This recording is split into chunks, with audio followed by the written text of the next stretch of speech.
નમસ્કાર, આપ જોઈ રહ્યા છો નેશન પ્લસ ન્યૂઝ. હું છું આપની સાથે હેતલ ભગત. સ્થાનિક સ્વરાજ્યની ચૂંટણીઓ હવે ગણતરીના દિવસોમાં યોજાઈ શકે છે અને એ માટે તમામ રાજકીય પક્ષોએ પોતાના માથાના તીર સજાવી દીધા છે.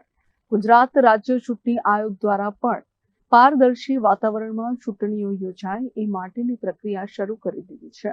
છેલ્લા 3 દાયકાથી ભારતીય જનતા પાર્ટીનું વડોદરા મ્યુનિસિપલ કોર્પોરેશન ખાતે એક હથ્થું શાસન છે અને તેને અકબંધ રાખવા માટે પાર્ટી પણ વિવિધ સંગઠનાત્મક કાર્યક્રમોના સથવારે લોકો સમક્ષ જઈ રહી છે. તો બીજી તરફ કોંગ્રેસ પણ તેના ગણ્યા ગાંઠ્યા કાર્યકરોના સથવારે ભારતીય જનતા પાર્ટી સામે બાથ ભીડશે. સામાન્યતઃ જ્યારે પણ ચૂંટણીઓ આવે ત્યારે ઉમેદવારોનો રાફડો ફાટી નીકળતો હોય છે અને એમાં પણ જ્યારે સ્થાનિક સ્વરાજ્યની સંસ્થાઓની ચૂંટણીઓ હોય ત્યારે સૌ કોઈ કાર્યકરને ચૂંટણી લડીને પ્રજાની સેવા કરવાની અદમ્ય ઈચ્છાઓ થાય એ પણ એટલું જ સ્વાભાવિક છે. વડોદરા શહેર ભારતીય જનતા પાર્ટીના અધ્યક્ષ ડૉક્ટર જયપ્રકાશ સોનીને અધ્યક્ષ પદની જવાબદારી મળ્યાને 1 વર્ષ પૂર્ણ થયું છે ત્યારે ટૂંક સમયમાં જ વડોદરા મહાનગરપાલિકાની ચૂંટણીઓ યોજાનાર છે. ત્યારે તેમણે નેશન પ્લસ ન્યૂઝના વિશેષ કાર્યક્રમ પોડકાસ્ટ વિથ વશિષ્ઠમાં ઉમેદવારોની પસંદગી માટેના પેરામીટર કેવા હોવા જોઈશે એનો પણ ખુલાસો કર્યો હતો.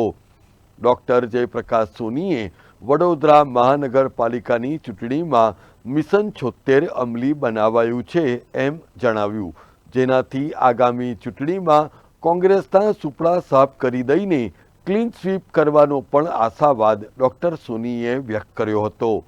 ડૉક્ટર સોનીએ આ પોડકાસ્ટમાં ગર્ભિત ઇશારો કરતા જણાવ્યું હતું કે આગામી દિવસોમાં કોંગ્રેસ પક્ષમાં પણ ભંગાણ સર્જાશે તો ભારતીય જનતા પાર્ટીના સિમ્બોલ ઉપર લડવા ઈચ્છુક ઉમેદવારો પાસે જો આ માળખામાં ફિટ બેસવાના ગુણ હશે તો પક્ષ તેમને જરૂરથી ટિકિટ ફાળવશે.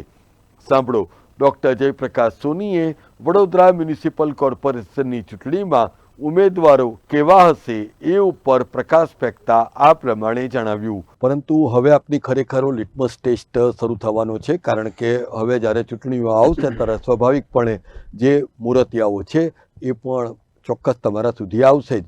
પરંતુ અને ભારતીય જનતા પાર્ટીમાં ટિકિટ મેળવવા માટે જે પડાપડી થાય છે એ જો પ્રમુખ બનવા માટે જો આટલી સંખ્યામાં લોકો ફોર્મ ભરી દેતા હોય તો આ તો 19 વોર્ડની વાત છે.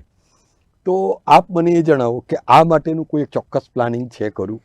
ભારતીય જનતા પાર્ટીની પરંપરા રહી છે અને સ્વાભાવિક છે કે પાર્ટી વિકાસલક્ષી કામો કરવાવાળી છે, પાર્ટી જીત મેળવવાવાળી પાર્ટી છે. એટલે દરેકની અપેક્ષા હોય કે હું કોઈક જવાબદારી લઈને સેવાકીય પ્રવૃત્તિમાં લાગું. એટલે અપેક્ષા હોવાના કારણે ઉમેદવારો પણ પુષ્કળ જ હોય છે અને ભારતીય જનતા પાર્ટીનું એક માળખું છે, એની એક પરંપરા અને પદ્ધતિ રહી છે. પાર્લામેન્ટરી બોર્ડ પણ બેસતું હોય છે અને નીચેથી લઈને ઉપર સુધી સંપૂર્ણ નેતૃત્વ જે છે આની પર વિશેષ ધ્યાન આપે છે અને પ્રજાના પણ મત લઈએ છે કે તમારા વિસ્તારમાં કામ કરનારા કોઈ લોકો તમને ધ્યાનમાં હોય તો પ્રજાના પણ મત લેવામાં આવે છે.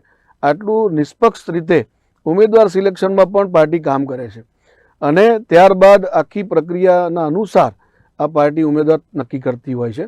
એટલે એ પ્રક્રિયા પૂરી આ વખતે પણ થવાની છે અને જ્યારે થશે ત્યારે નિષ્પક્ષ બધાની સામે રહીને જ થવાની છે.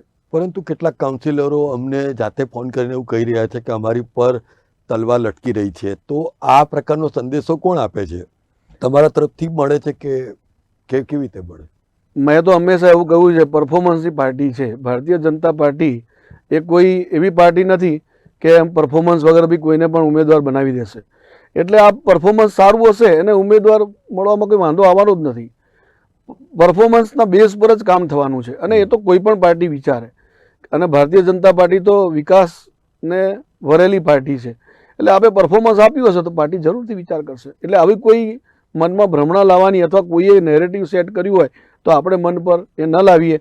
આપણે હજુ પણ સમય છે, આપણે કામ કરીને બતાવીએ. Bureau report, nation plus news, Vadodara. સમાચારોનો સતત અપડેટ મેળવવા માટે અમારી નેશન પ્લસ ન્યૂઝની યુટ્યુબ ચેનલને સબસ્ક્રાઇબ કરો, બેલ આઇકન દબાવો અને જોડાયેલા રહો ફેસબુક, ઇન્સ્ટાગ્રામ અને ટ્વિટર પર.